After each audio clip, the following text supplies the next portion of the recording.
Hello and welcome back friends. আমি without any interruption আমি continue করব যেখানে আমি লাস্ট ব্রেক করেছিলাম। We were discussing the doctrine of the doctrine of laches. এবারে আমি বললাম যে doctrine of laches pertains to individual duty or responsibility rather than individual right. এবার সমস্যাটা অ্যারাইজ করছে যে যখন আমি জাস্টিস হিদায়াতুল্লাহর কথা বলেছিলাম, যিনি বলেছিলেন যে the delay must be determined on a case to case basis. এটা কেন? কারণ যখন থ্রি মনে রাখবে এই কেসে প্রথম যে কেসটার নাম আমি এখন করব, সেই কেসে প্রথম ডক্ট্রিন অফ ল্যাচেস এর গুরুত্বটা এসেছিল বা ডক্ট্রিন অফ ল্যাচেস ফার্স্ট অ্যাপ্লাই করা হয়। ত্রিলোক চাঁদ মতিচাঁদ ভার্সেস এইচ.বি. মুন্সি। ত্রিলোক চাঁদ মতিচাঁদ ভার্সেস এইচ.বি. মুন্সি। এই কেসে ইট ওয়াজ ডিটারমাইন্ড যে কোনো একটা লিমিটেশন কি তৈরি করে দেওয়া যেতে পারে under article 32, which means the right to constitutional remedies। সেখানে অনেক জাজেস নিজেদের মতন করে এই টাইম লিমিটটার কথা ভাবছেন। জাস্টিস সিকরি যিনি বলেছিলেন যে 3 বছর সময়সীমা দেওয়া হোক। জাস্টিস বাচাওয়াত যিনি বলেছিলেন যে 1 বছর সময়সীমা দেওয়া হোক। জাস্টিস হেগডে তিনি আবার উল্টো কথা বলেছিলেন, তিনি বলেছিলেন যে there should be no limitation as such. No, the law on limitation has no application on the proceedings that take place under Article 32. সবচেয়ে র্যাশনাল কথা যিনি বলেছিলেন তার নাম chief justice Hidayatullah. He felt that no hard and fast rule should be adopted. He stated that the issue should be dealt with by the court on a case to case basis. সুতরাং case to case বেসিসে আমরা সেটাকে দেখব। তো remember the name of the case, Trilok Chand Motichand versus এইচ.বি. Munshi. এই কেসে প্রথম doctrine of ল্যাচেস আনা হয়। পরবর্তীকালে সাবসিকুয়েন্টলি অনেক কেসেসে আনা হয়, যেরকম জ্ঞান Singh versus high court of Punjab Haryana, V Bhaskar Rao versus state of Andhra Pradesh, ইত্যাদি ইত্যাদি। এই বিভিন্ন কেসে ডক্ট্রিন অফ ল্যাচেস আনা হয়। এবারে আজকের দিনে ডক্ট্রিন অফ ল্যাচেস কে যেভাবে ইউজ করা হচ্ছে সেখানে কিন্তু অনেক এর প্রোজও আছে আবার কনসও আছে। এই প্রোজ অ্যান্ড কনস তোমরা বুঝতেই পারছো যে if the court is saying that something cannot be taken up, তাহলে অবশ্যই তার অনেক কনস থাকবে, ডিসঅ্যাডভান্টেজেস থাকবে। এগুলো রিজলভ করার জন্য পরবর্তীকালে আরেকটা কেস হয়, একটা রুলিং হয়, যেটাকে বলা হয় collector versus mister Khatji and others. Collector versus MST Khatji and others. এই কেসে কোর্ট ডিটারমাইন করলো যে অর্ডিনারি যে সার্কামস্ট্যান্স, সেই সার্কামস্ট্যান্সের ভিত্তিতে দেখা হবে যে যে লিটিগেন্ট যে আনছে সে কি কেসটা আনছে সে কি বেনিফিটেড হবে, অ্যাকচুয়ালি বেনিফিটেড হবে কোর্টের রুলিং দ্বারা, নাকি সে বেনিফিটেড হবে না।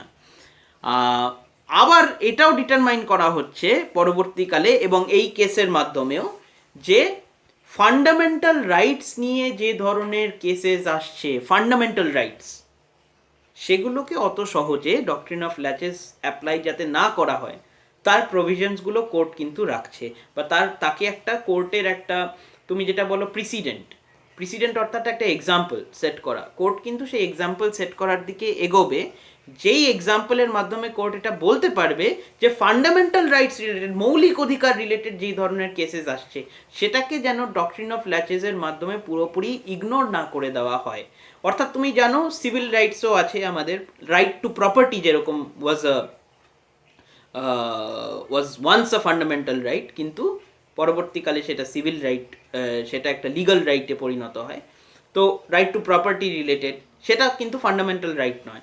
অর্থাৎ ফান্ডামেন্টাল রাইটস রিলেটেড যে ধরনের কেস আসবে বা ফান্ডামেন্টাল রাইটস রিলেটেড যে ধরনের কথাবার্তা আসবে বা যেই ইস্যুর উপর ভিত্তি করে কেসটা হবে, সেটাকে যাতে যতটা সম্ভব অ্যাকোমোডেট করা হয় আর ডক্ট্রিন অফ ল্যাচেস ইউজ করা হয় বা অ্যাপ্লাই করা হয় সেই ধরনের সেই ধরনের লয়ের উপর বা সেই ধরনের কেসের উপর যেই কেসটার ভিত্তিটা ফান্ডামেন্টাল রাইটস নয়, বা অর্থাৎ অন্য কোনো রাইটস, অন্য কোনো যে লিগাল রাইটসগুলো একটা সিটিজেন এন্টাইটেলড, সেগুলোকে বেশি অ্যাপ্লাই করা হয় বা সেগুলোকে বেশি আনা হয় এর আয়ত্তের মধ্যে।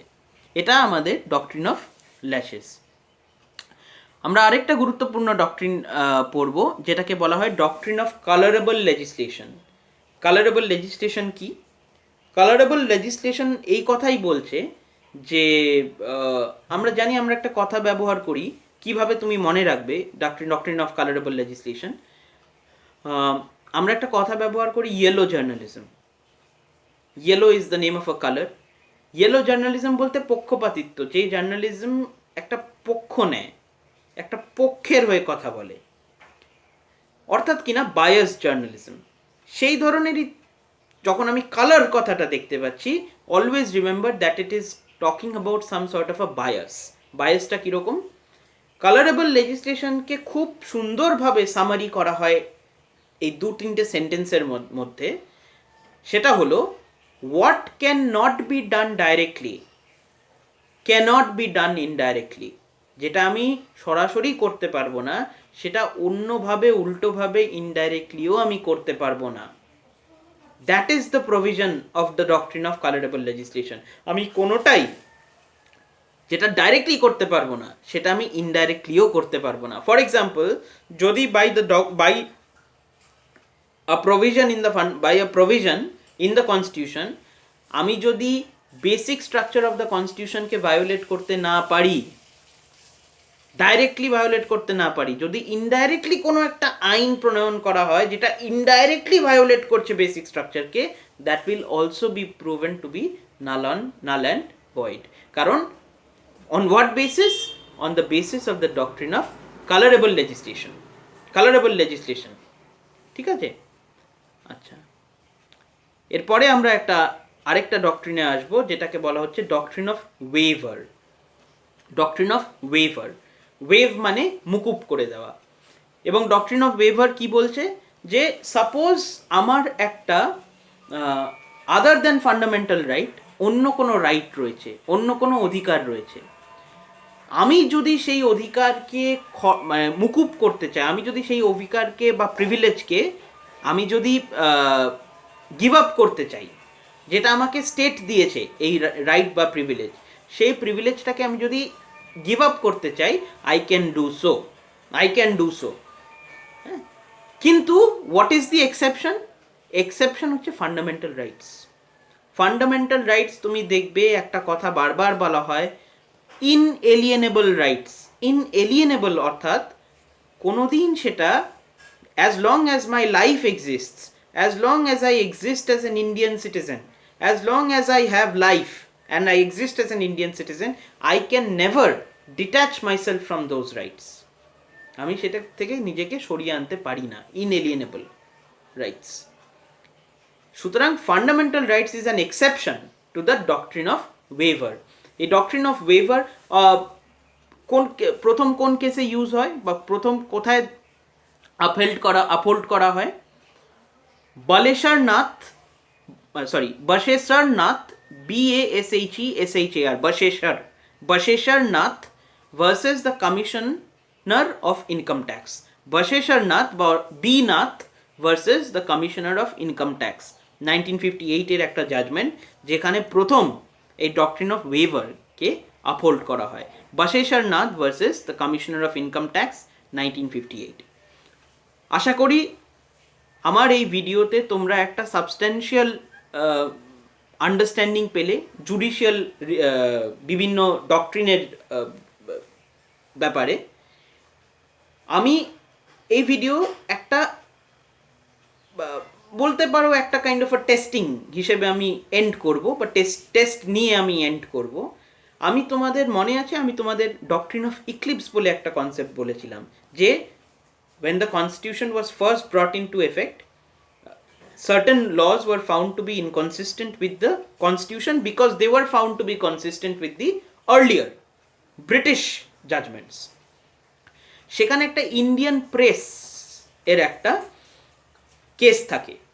সেই ইন্ডিয়ান প্রেসের কেসটা এরকম ছিল যে যখন অ্যাট দ্য মোমেন্ট যখন এই কেসটা সাবজুডিস ছিল, তখন তার উপর এক ইন্ডিয়ান প্রেস অ্যাক্টের আওতায় মামলাটা দাখিল করা হয়, মামলাটা ছিল এই যে বিনা পারমিশনে একটা সার্টেন আর্টিকেল পাবলিশ হয়েছিল বলে তখন একটা মামলা দাখিল করা হয়। কিন্তু আর্টিকেল 19 যেটা আমাদের রাইট টু ফ্রিডম, সেই ফ্রিডম অফ স্পিচ অ্যান্ড এক্সপ্রেশনে কিন্তু আমাদের ফ্রিডম অফ প্রেস চলে আসছে। তাহলে যখন কনস্টিটিউশন আসছে তখন সেটা ইনকনসিস্টেন্ট হয়ে দাঁড়াচ্ছে, সেই কেসটা ইনকনসিস্টেন্ট হয়ে দাঁড়াচ্ছে, কারণ why should I need permission to publish. সুতরাং সেটা ব্রিটিশ আইনের সাথে কনসিস্টেন্ট ছিল বলে সেই কেসটাকে নাল অ্যান্ড ভয়েড, বা সেই কেসের সেই অ্যাঙ্গেলটাকে নাল অ্যান্ড ভয়েড ডিক্লেয়ার করা হয়, যার ফলে কেসটা উঠে যায়। এবারে আমার প্রশ্ন, যেটা তোমরা কমেন্ট সেকশনে অবশ্যই জানাবে, সেটা হলো, আমি তোমাকে দুটো গভর্নর জেনারেলের কথা বলবো বা প্রশ্ন জিজ্ঞেস করব, তাদের নাম জিজ্ঞেস করব। একজন যে ইন্ডিয়ান প্রেসকে সেন্সরশিপ বা ইন্ডিয়ান প্রেসকে সেন্সর করার জন্য আইন প্রণয়ন করেছিলেন, এমন একটি গভর্নর জেনারেল যে ইন্ডিয়ান প্রেসকে সেন্সর করার জন্য আইন প্রণয়ন করেছিলেন, বা এরকম দুটি গভর্নর জেনারেল, এরকম দুজন গভর্নর জেনারেল যারা ইন্ডিয়ান প্রেসকে সেন্সর করার জন্য আইন প্রণয়ন করেছিলেন, এবং আরেকজন গভর্নর জেনারেল যিনি তার এদের বিপরীত একটি স্ট্যান্ড পয়েন্টের পক্ষে সওয়াল করেছিলেন, অর্থাৎ ইন্ডিয়ান প্রেসকে লিবারেট করেছিলেন, লিবারেটর অফ দ্য প্রেস। এই দুজন গভর্নর জেনারেলের নাম তোমরা অবশ্যই কমেন্ট সেকশনে লিখবে। আশা করি তোমাদের ভিডিওটা ভালো রাখবো। Thank you so much.